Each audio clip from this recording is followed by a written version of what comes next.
All right, we are live. Good morning, afternoon, or evening to everyone tuning in, and thanks for coming.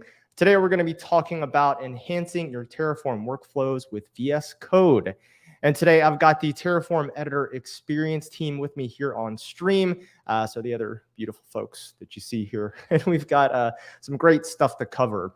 But before we get into it, we always do our quick little blurb here about our community guidelines. We do want you to participate, ask questions, feedback, comments, and the like, but please be kind, considerate, respectful, and professional. And just in case that is confusing, let me go ahead and just put them on here. So there's a link just in case you need more guidance in that front. All right, so let's go ahead and get to know everyone on stream here. We're going to kind of move through this because we've actually got 3 demos we're going to go through. And just to keep things simple, we'll go in alphabetical order, so by first name, so we don't get that should I go Zoom/video call silence. So Daniel, would you like to introduce yourself to everyone? Sure. Hi, I'm Daniel. I work as a software engineer on the Terraform Editor Experience team here at HashiCorp. And I've been building software for quite some time now, and I'm always improving developer workflows and focusing on developer experience. James. James here, also a software engineer here at Terraform, working on the editor experience. And I've been working with VS Code extensions for quite some time now. Nice to see everyone here. And that leaves me, the third engineer on the team, Radek Simko. Hi. Based in London, UK. Yeah, I'm on the same team, and I have worked through different roles at HashiCorp over the past 5 years, but now working on editor experience, which is exciting. And why is this one your favorite, Radek? It's, I think it presents unique challenges in terms of the performance and the UX and kinds of other challenges that don't really exist on other teams. Yeah. True, right? Because it's very, very empathetic with the user. Which, if you don't know what we're going to be talking about just yet, that comment will make more sense. And I'm Cole Morrison, a developer advocate here at HashiCorp. If you've watched any of our streams, and you're probably tired of my face already, so let's move on. What we're going to be covering today, we got a few things on the agenda. First, we're going to talk about the extension in general that this team's been working on and get some context about it. And after that, we're going to have 3 awesome demos that the team are going to cover. That they're going to go over the fundamentals, IntelliSense with module and providers, then views with modules and providers, and also the Terraform web extension. But I'll let the team kind of describe those more in depth as they get to their demos. And during all of this, if you have questions, points of discussion, please drop them in chat. I'll field them as soon as they're an opening. I probably won't interrupt them mid-typing, but in between demos, or if they have to take a breath, I'll go ahead and throw the question at them. So on the context, here's my context. I've been coding in Terraform and HCL for years. And I thought about it the other night. I've actually never worked on a project where I didn't have this extension installed and using it, at least on purpose. So first up, thank you for all the time that y'all have saved me. But second, here's my question to the team. What have you been working on for the people that aren't aware of what we're alluding to here, and why is this thing such a default part of my workflow? Lately, we have been focusing a lot on improving the module support. And for one part, for example, you don't have to run Terraform init anymore, and we just start indexing all your workspace, all your modules, everything works right out of the box. And that should be a huge time saver and improvement for you all. And James, why don't you give us also the what the thing is, because I don't think we've explicitly said hey, this is for VS Code, it's an extension. And then tell me, answer the question. Yes. So this is talking about the HashiCorp Terraform extension. And it's quite a compliment to have you use it so long, but not necessarily realize it's there. It's just working for you. It's just providing the stuff that you need. So that is a compliment, but we also want to highlight some of the stuff that either we've been working on recently or you may have not realized that is available in the editor. Sometimes extensions can update in VS Code and you just not be aware that it's actually being actively developed and new things are popping up and you're just not aware. So that is the reason for today, and so that we can show some of that. Yeah, that's a great point too, because like that it is very invisible to me, right? Because I just use it, it goes kind of updates in the background, and you start taking it for granted until it doesn't work, but that's how all extensions are, right? Mm-hmm. Yep. Yeah. But Radek, what's your take on this? You've been with HashiCorp now for what, 5 years, so you've gotten to see the full ride with a lot of different things, the rise and fall of many, well, really just the rise, for being optimistic. And I'm sure this extension prior to coming to the team probably had an impact on your workflows as well, right? It does. And to be completely honest, I am a power user of Sublime Text, not so much the VS Code, even though this is obviously about VS Code extension. And that brings me to the fun fact, which is that most of the functionality that we're going to talk about today is available in many other editors, including Sublime Text, NeoVim, and some other ones, thanks to the brilliant invention called Language Server Protocol. But I don't want to get too much into detail about how it all works. But that's just a fun fact I thought was worth mentioning. That's a very fun fact. I did not know that. And actually, our audience here, I would probably assume they're a bit technical. I've always kind of wondered, because I've never really built an extension. I've done sort of, little macros and stuff within it. But what is happening when I go to say type and then we see it autocomplete? Is it just something built into VS Code? But you said language server. What is that? What's it doing for us in the background, like in a nutshell? How much time do we have? Oh, we got yeah, just a nutshell. Nice little, just that a squirrel would be like, all right, this is good. So when you request a completion, obviously we need to know where you're requesting that completion, and that's the position, the line of code and the column, and that gets sent somewhere to the language server that we have written, that we maintain, and that maintains all the context so that it can give back all the different completion candidates, like the Terraform block, the resource block, data block, and things like that. That's possibly the most complex part of all the work that we do is completion, because there's just so many different contexts where you can do completion. So that is the majority of the complexity that we have to maintain. But that's not the only feature that we're going to cover today. Yeah, there's a lot that we can go deeper, but I don't want to. I don't know how did we want to go, in the sense that I don't know how much people want to know, whether there are power users, whether there are people who are more interested in sort of language analysis topics that want to, Yeah, for sure. Well, why don't we do this, because we want to make sure we get through the main course of what we're doing today. If we get some time at the end, I'll probably bring that back up, just because it's while it may not necessarily vibe with everyone, I'm sure it vibes and is very near and dear to all of y'all's hearts, because you spend so much time on it and getting to know the engineering aspect of it.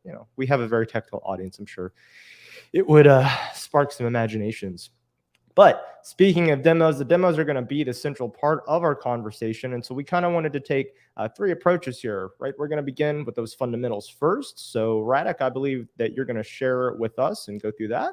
So I'm going to put your screen on screen, your screen on screen here, if you're ready, and we'll go ahead and let you take the demo away. Mm-hmm. All right. Right. So what you can see here is the extension.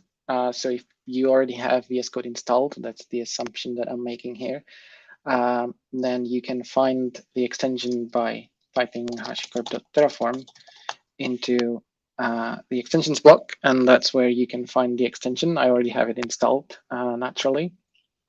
But if I didn't, I can install it using the install button. Simple as that. So that is, you can obviously find it on the marketplace as well, which then takes you to VS Code. So that is sort of very briefly where you can find it.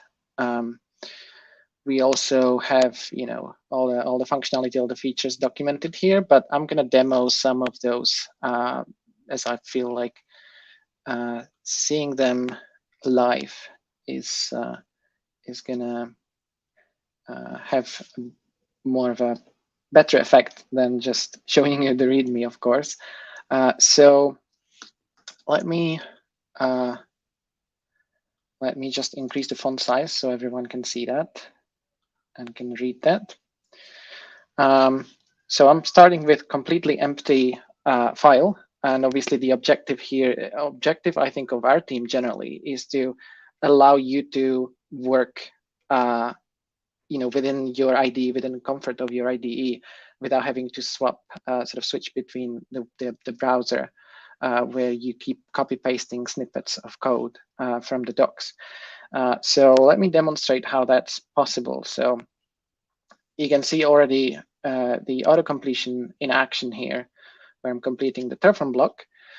And there is one particular feature of VS Code in this case that you saw in action with the phantom sort of shadow completion here that is called this editor suggest preview that you can enable if you wish to. And I'm going to introduce a random provider here. So I'm going to type random and source HashiCorp/random. And then I am going to, I want to create an instance on Google Cloud that is going to be like my pet instance. So therefore I need a random pet so that I can give it the appropriate pet name.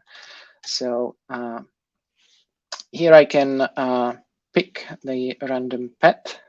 You can also see that, these descriptions, that you can understand what is the resource for that you're using. You can hover over the name of the resource as well. And I'm gonna call it my pet and tap over here and give it a prefix because I like cute pets. So I'm gonna give it prefix cute. And now, in order to know what have I actually, what name did I generate?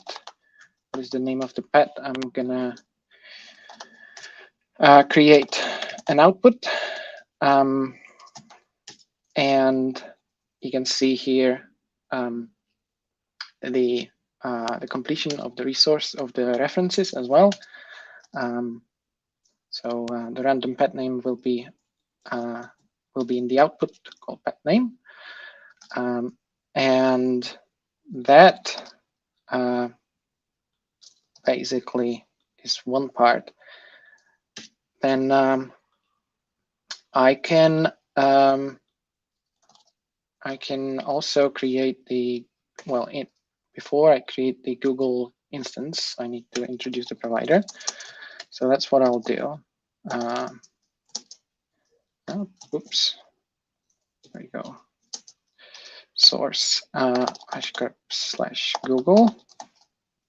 And now that allows me to, you can see here also another feature that is opt-in, that is this experimental feature prefill required fields that you can enable. And that allows you to prefill all these required fields for any particular resource or data source. So let's say that I want to compute instance. There we go. And I got all the required fields already pre-filled. And here, let's say that I want to parameterize this machine type.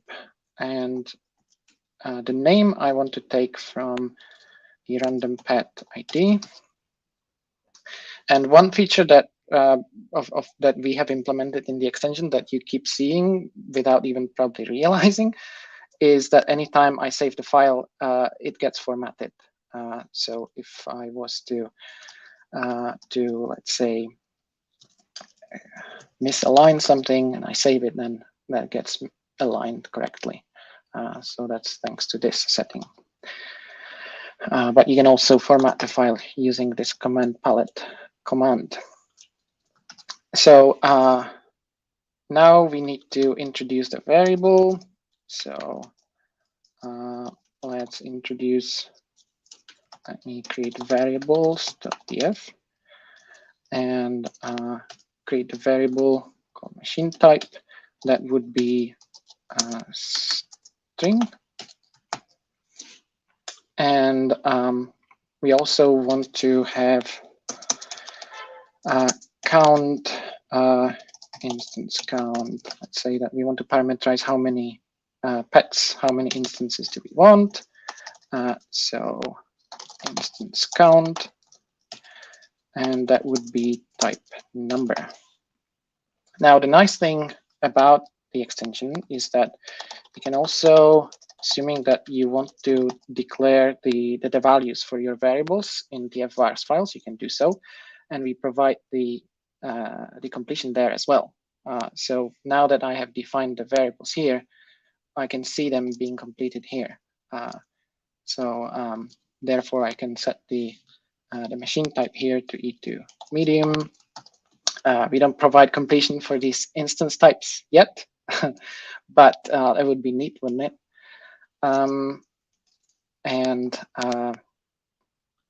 Equally, if I have a default for this one, then that becomes an optional variable, which is again reflected in the hover.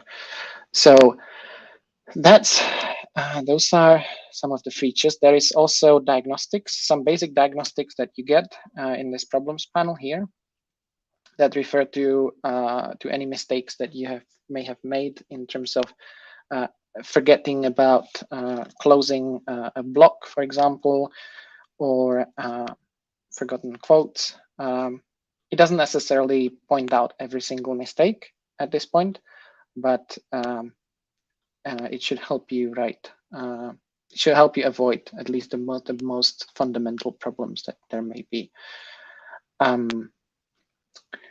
One other feature that you may not have even realized that we are delivering, that we are maintaining, is syntax highlighting, and that obviously works out of the box.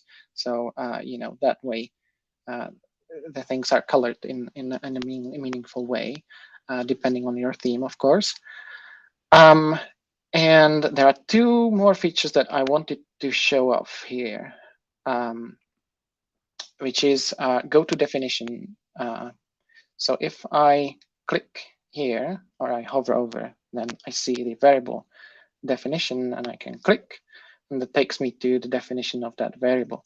And equally, I can go back from here, go to references, and that takes me to the two places where that variable is in use, basically, where it's referenced.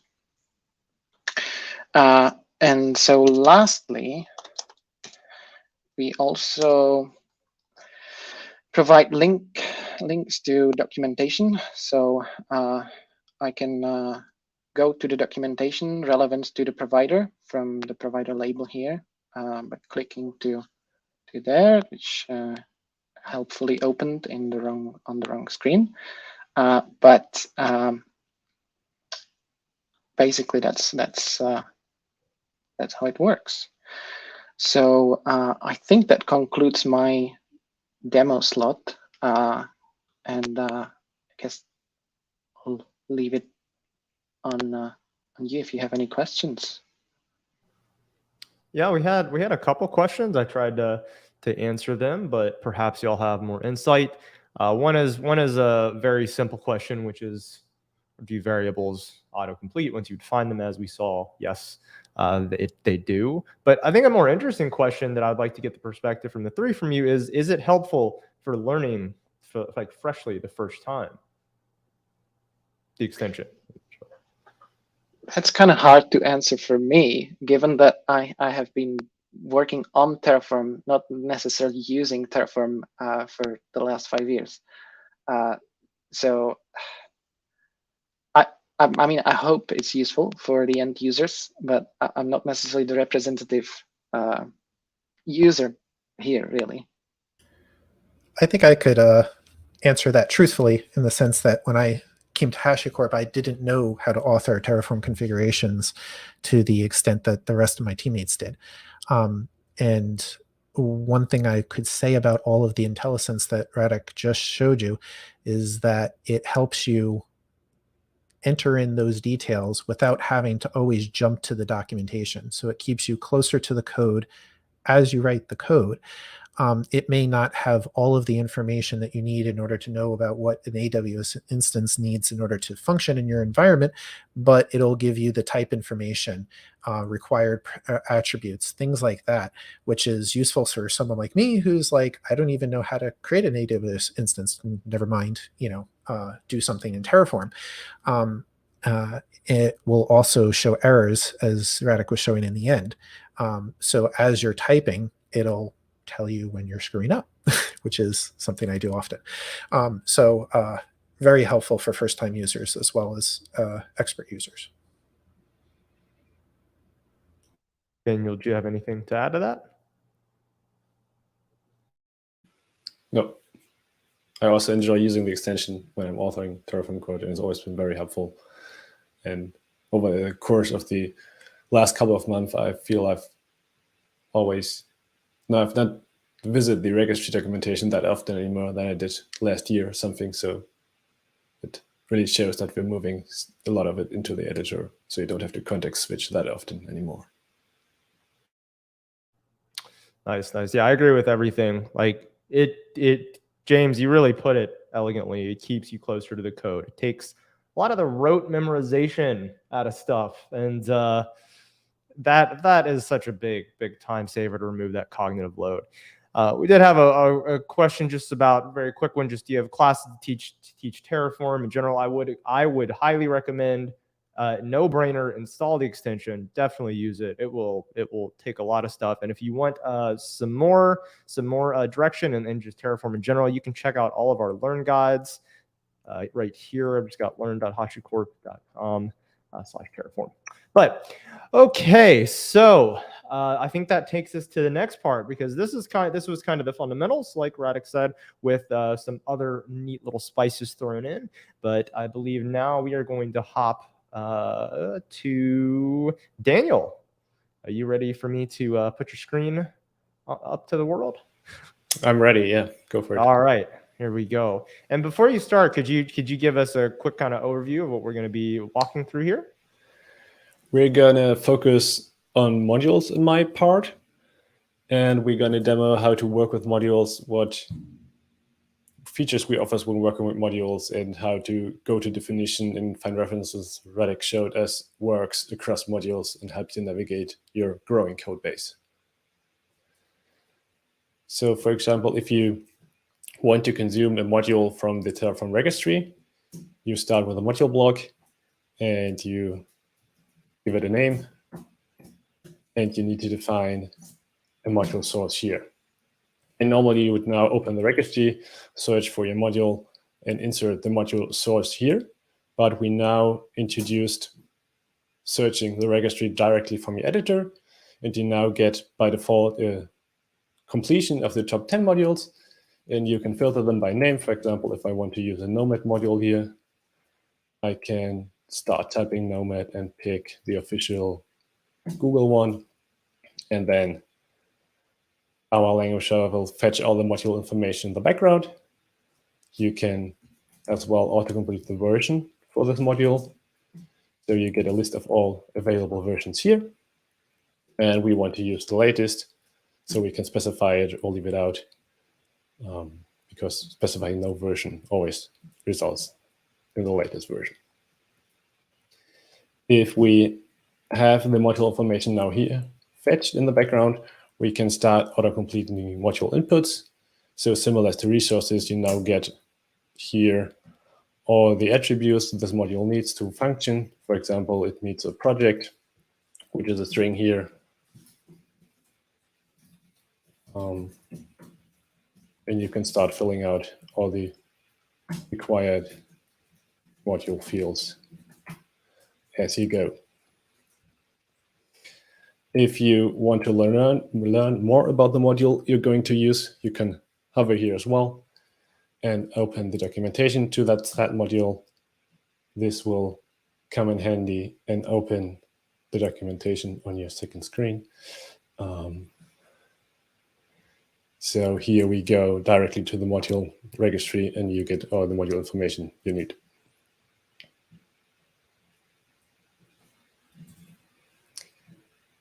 This also works for module outputs, not just inputs. So if you defined all your module inputs and you're happy and you want to get some stuff out, for example, you can find an output block and start referencing all the module outputs the module provides. For example, over here, we can get the region back out, maybe the instance group ID, which is created dynamically or something you want to output, you can reference that as well. This not only works for registry modules, but also for local modules. So if you have a code base containing multiple local modules, I'm going to create one here with a single main TF, which needs, for example, a provider block. Let's just use GPC or AWS here in this case. You can now start referencing that module from your root module as well.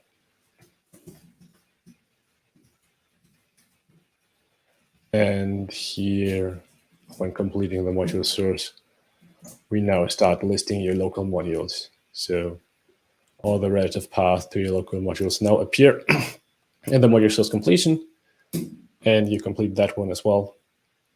And then if you want to inspect the module, you can go to definition on the module source, and we will jump right into the main TF of that module. And you can start adding blocks here or doing some work on that module.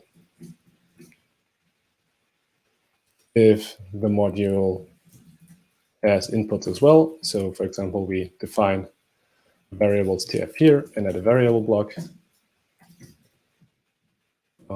which is just a simple string for now.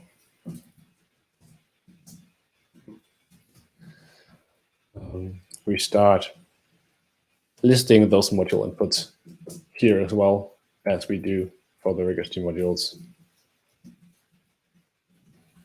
And you can also jump to those definitions. So we're now in our main module, in our main TF, and we can go into the variables block of our submodule we just created. And there's a similar story for module outputs. So if we create an outputs TF here and start exposing something like IP addresses, so just a static value here.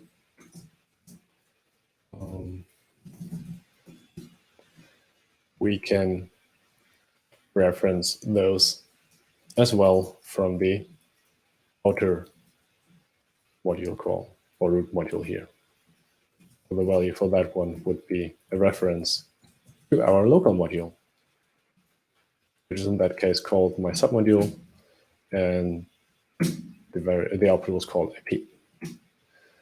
And if I now want to go to that definition, which also works on that value, we get to this little peak, which shows us the definition of our module call. So this is where we include the submodule in our main TF, and then the output block inside our submodule, which defines the output we kind of want to jump to. I just gotta say really quick, that's cool. I have never seen that before. That's cool. All right, Thank sorry, you. go on. Yeah, and this allows you to quickly navigate your whole code base, jump into local modules, go back, jump into definitions for variables, go back, jump into outputs, jump to the specific output you're targeting. and this makes navigation real easy. And if your code base grows, it's get even more complex, and you can navigate even easier. Yeah, if there are any questions, I can address those. Yeah, we had a couple. We had couple questions through, but I'd say probably the most specific one that your team is probably best posed to answer is right here, which is, can we configure the registry module searching to TFE? So for hosted enterprise. That's a very, very good question. But currently it's only possible to use this completion with the public registry right now. I'm sorry that it's not working with TFE yet. I don't think you need to apologize. just how things are at the moment. But thank you for asking the question. And if that's something y'all would like to see, we'll show you. We'll point you toward the end at the GitHub repo so that you can leave feedback and ask for these type of things.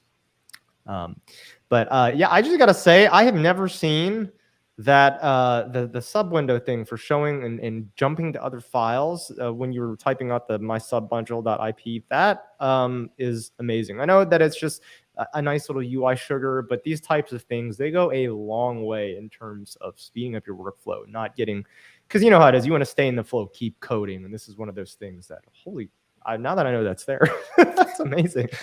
Yeah, it's super helpful. And if you reference it in even more locations than just the single one, you get more over here, and you can jump all around and inspect stuff. Super helpful. That's great.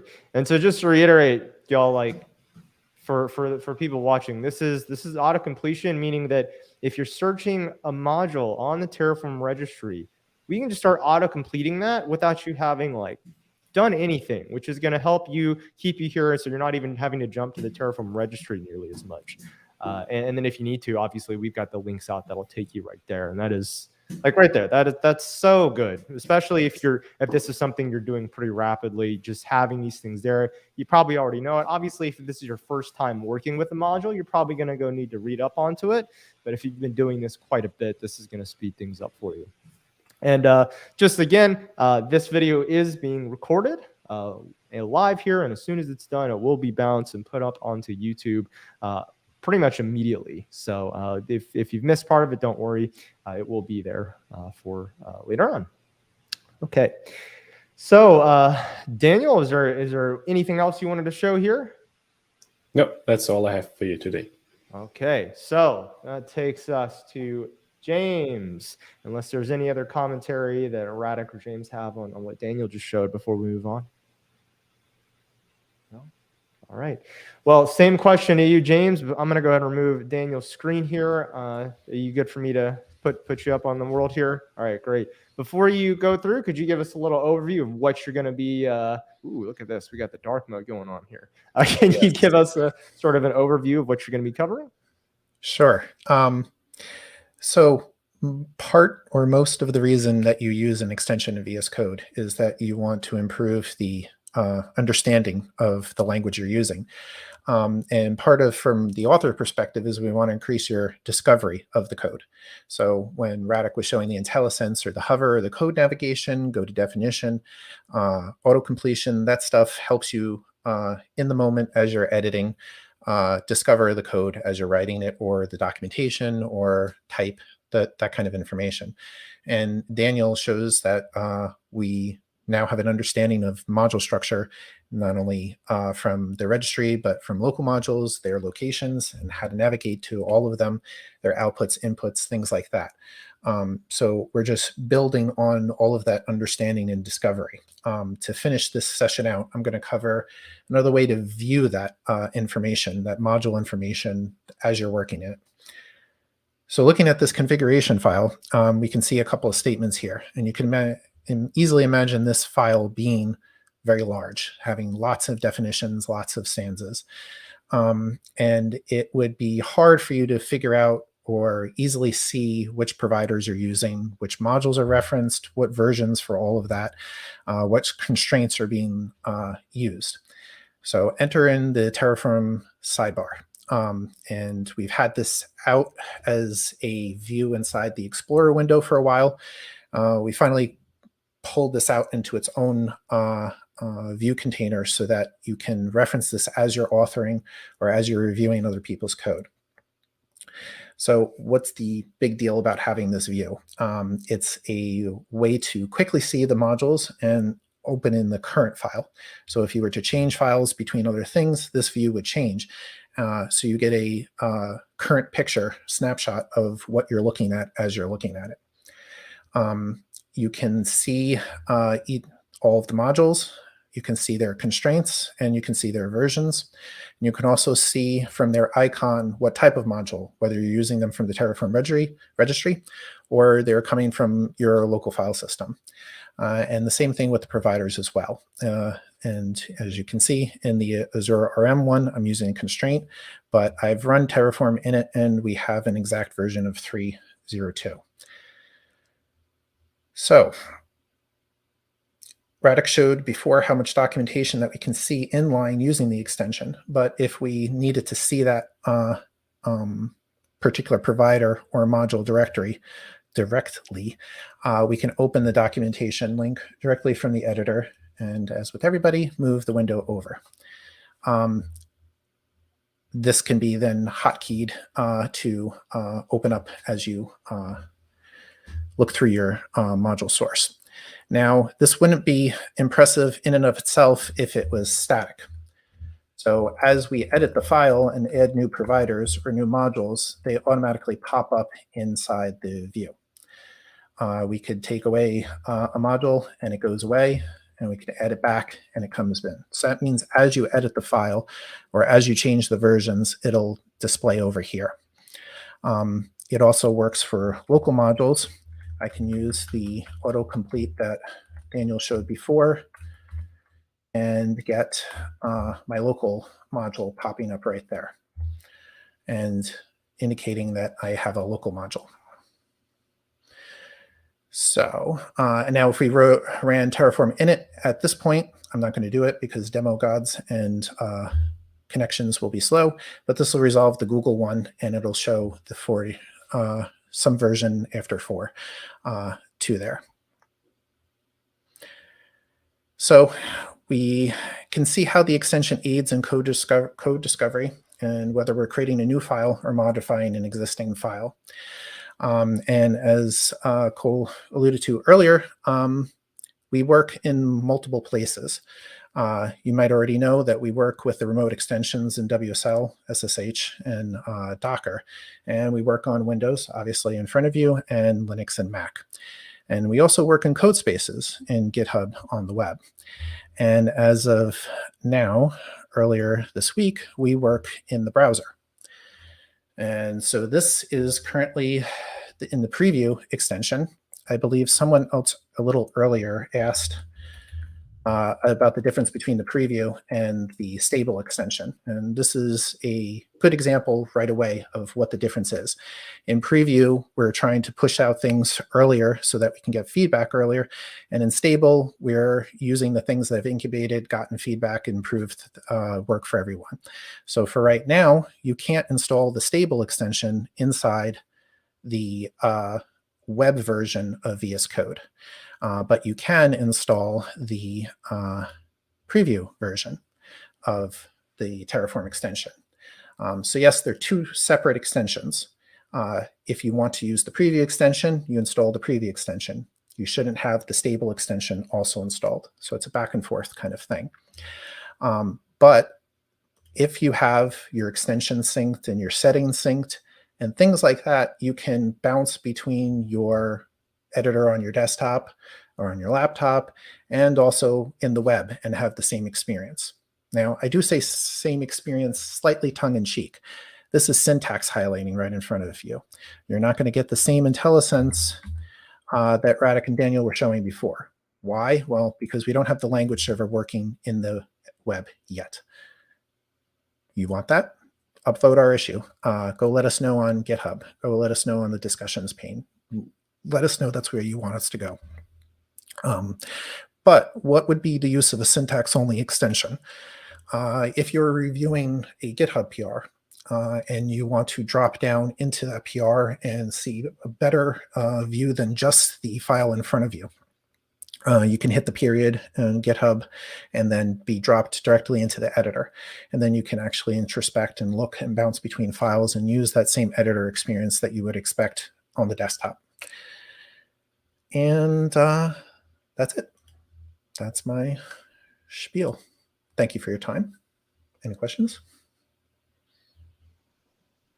I would just add to, I guess, all of the demos may not be obvious. Many of the features that we offer through the extension, they will be even more useful when you have more complex projects, because if you are looking at the code and the providers that are in use, and you see obviously both of them on the same screen, then that may not seem as useful. But if you have them scattered across different files, that would be far more useful. So you kind of see all the things in one place. Yeah, absolutely. I can, as with all things demos, they're always a bit contrived. But as soon as you expand this out, if you just drop this in, and really, if you're watching, then you want to just sort of see its power, just go search for some of the larger Terraform example Git repos out there. Just pull them down, turn the extension on, and be mind blown, because it will help you explore and navigate the project a lot quicker. It'll get your understanding of it, where things are. I mean, just between all three of things that what we've seen here, your ability to ramp up and really understand the code flows, how things are connected. It's, to me, this is helpful, because coding HCL is such a almost unopinionated process, right? It's flat file structure. You name the files whatever you want. You put anything wherever you want. And therefore, every project, though we have some conventions, it can be a little bit difficult to get ramped up. But these type of tools here, they're going to really help you out. As for question, well, before I field some questions, do you all have any other commentary on James' demo? Daniel or Radek? I'll just build on the scalability side of things. That is an aspect that we've been trying to focus on lately. And so if any users that are listening and that are watching are willing to share some details about how they use the extension or how they use Terraform, and in terms of how many modules would they open typically in a single VS Code window, that would be incredibly helpful to us, because that allows us to then sort of make sure that we are optimized for that sort of scale. Yeah, I'm definitely very eager to do another one of these and show what workspace, using VS Code's workspaces from modules from different folders, different places in your directory structure, and then using them in other Terraform projects. We had a couple different ways of doing that before, and we're sort of using the built-in VS Code features to enable that in my opinion, much easier way. So maybe next time. Okay, so just for my clarity, James, you're talking about, say, we have multiple separate Terraform projects and being able to autocomplete between them. Yeah, so in my example here and in Daniel's example, we've all been referencing folders that are located right next to our Terraform files. A common practice, or at least common to my understanding, is to have your Terraform files in one repo and have the source for the modules that you've encapsulated information somewhere else on your file system. They may not necessarily be directly in the same folder structure that you're sitting in editing this particular Terraform file here. The old way of doing that would be try to edit the VS Code settings for our extension and then tell that inside your settings.json or inside the settings UI, I want this folder added, this folder needs to know about it. Instead, we're using the VS Code built-in functionality of adding a folder to a VS Code workspace. I don't have anything prepared to actually demo this right this second, but this would add the folder in here. So those files would be available inside your current editor. That means that I don't have to open up 2 separate instances of VS Code and use all the memory that 2 separate, 3 separate, 4 separate instances of VS Code would pull. I have one pane of glass per se for all of my code. And then that tells the language server that Radek was talking about earlier all about the code. So you get the same go-to definition, the same IntelliSense autocompletion, hover documentation, all inputs, outputs, without having to mess around with settings or move that setting file between machines. It's encapsulated inside VS Code. I could talk for an hour about that.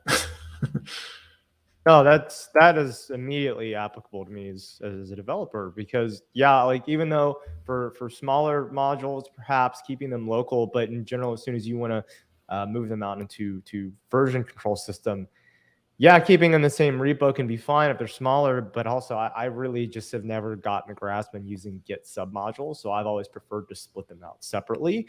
And generally, like you said, that's it. They would be sort of parallel in the same, not parallel, I don't know if that's probably not the correct word here, but having them in the same directory right next to each other, that, yes, because we know this is VS Code, it's great. It's still Electron under the hood, so it can kind of be, whatever. Modern computers can handle anything. Yeah, no, that's wonderful. Where just curious, is that one of like the main things y'all are working on right now?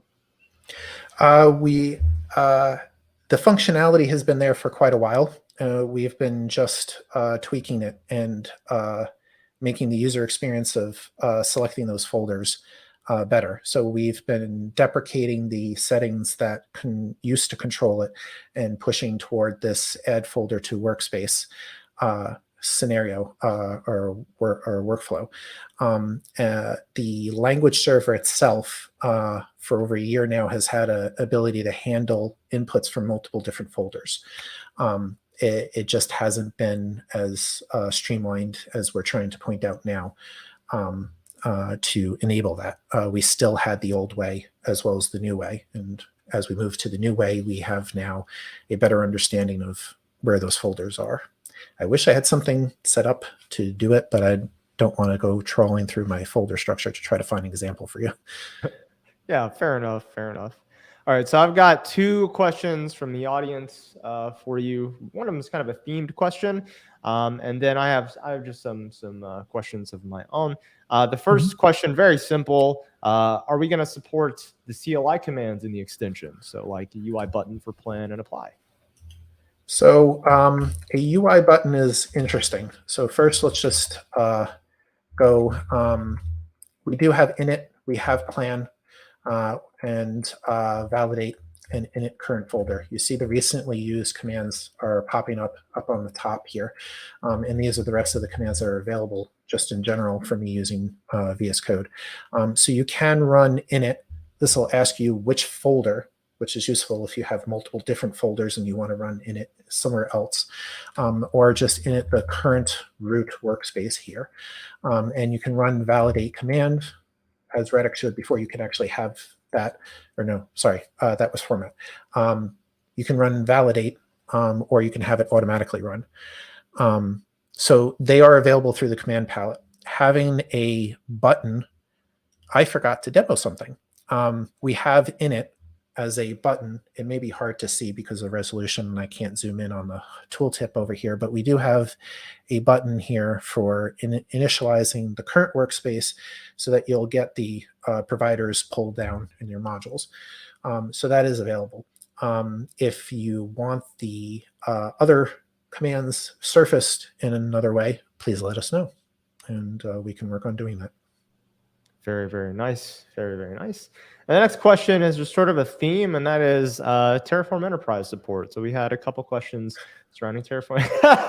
Yeah, everyone smiles here. So I'll let y'all just sort of vibe and talk off that. No pressure. Just where is it on stuff and the like. But I'll shut up now. Can you give me some context? I wasn't watching the scroll. What do you mean by Terraform Enterprise?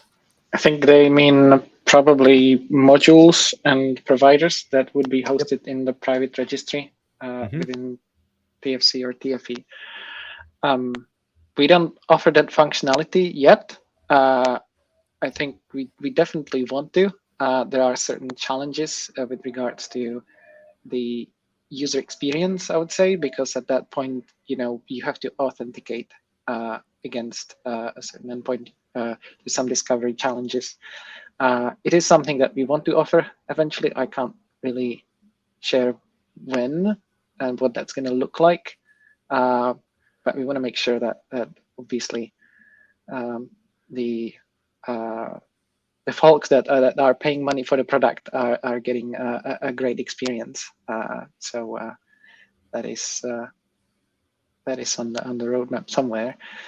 There is one question that I think we missed from Neri, which is how great would it be to do the autocomplete on module and populate all required arguments as empty fields in one stroke? I cannot agree more. That is actually something that we wanted to implement as part of implementing the initial completion that Daniel demoed, but we didn't forgot the exact barriers that we ran into, but there were some challenges with regards to how completion works in the language server protocol and what we could do within the constraints of the protocol and sort of completing things beyond the cursor. So I'm going to paste some links into the chat so you can follow the features if you wish to. If it doesn't let you paste them, just Slack them to me and I'll put them in there.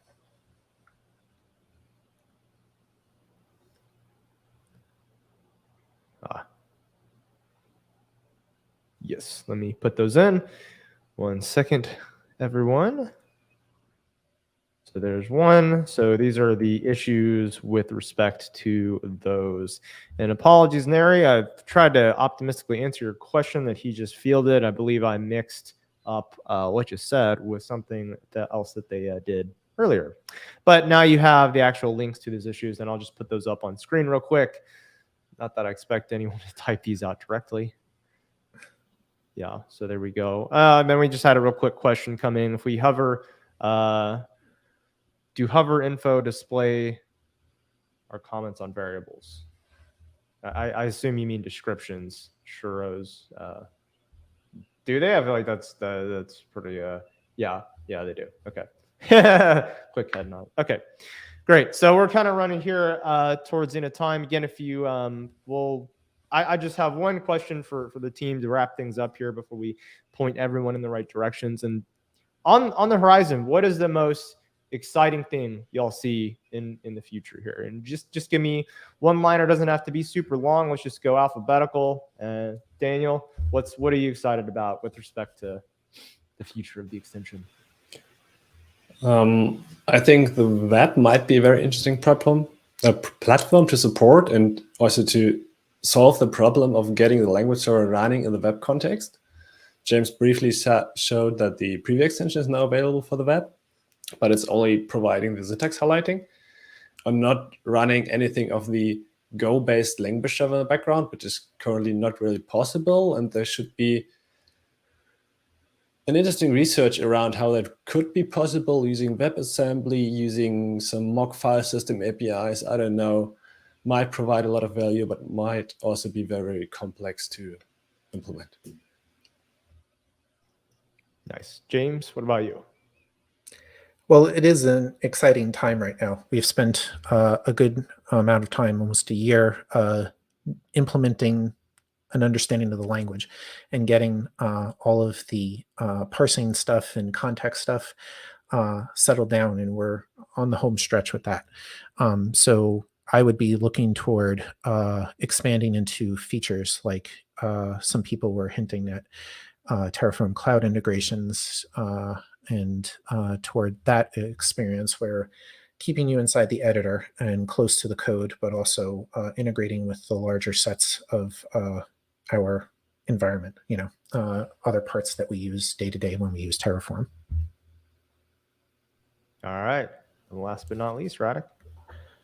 I think there's one area that we plan to work on in the very near term, which is expression support, better expression support. So the expression, for those who don't know the language in detail and the naming around it, the expression is the thing that is after the equal sign. And generally, the language is complex, meaning HCL. And we may not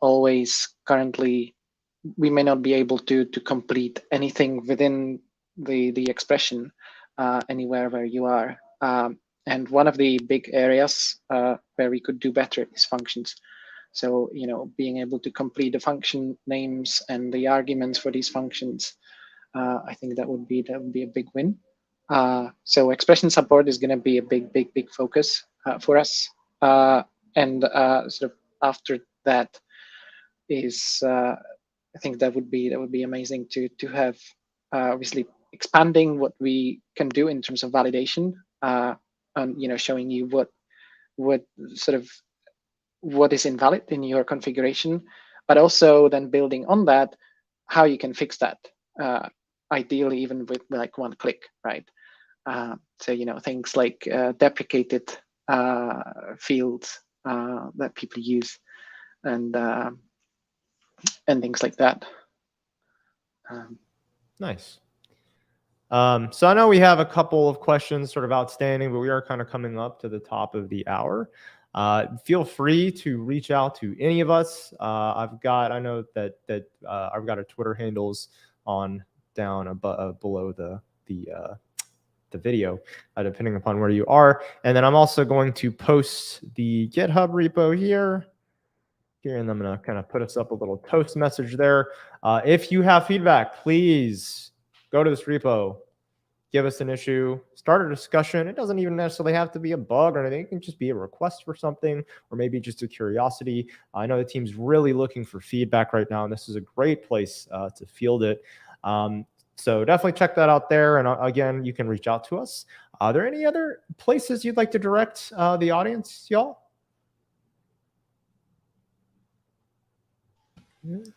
Well, if you had any positive experience with the extension and you wish to leave us a positive review, you are definitely welcomed in the marketplace, because usually, it's like the janitor effect of as long as something works, nobody notices, and when something doesn't, then people are tempted to leave 1-star reviews. So I think if you have a positive experience, feel free to leave positive reviews. If you had negative experience, we would love to hear more about that, so we can make it positive. And that kind of feedback we would welcome on GitHub, so we can dive more into it and understand what the problem is. Yeah, absolutely. Because right, if you don't form the question for us, it's hard to answer with respect to the problem. So please definitely leave the feedback. Okay. Any last comments, words, thoughts, y'all? No? All right. Well, thank you so much for putting together the wonderful demos. Thank you for working on this extension. You'll have saved me so much time in the background, so many autocompletions, so many areas where I had failed to complete a curly brace or whatever. It's just been a lot.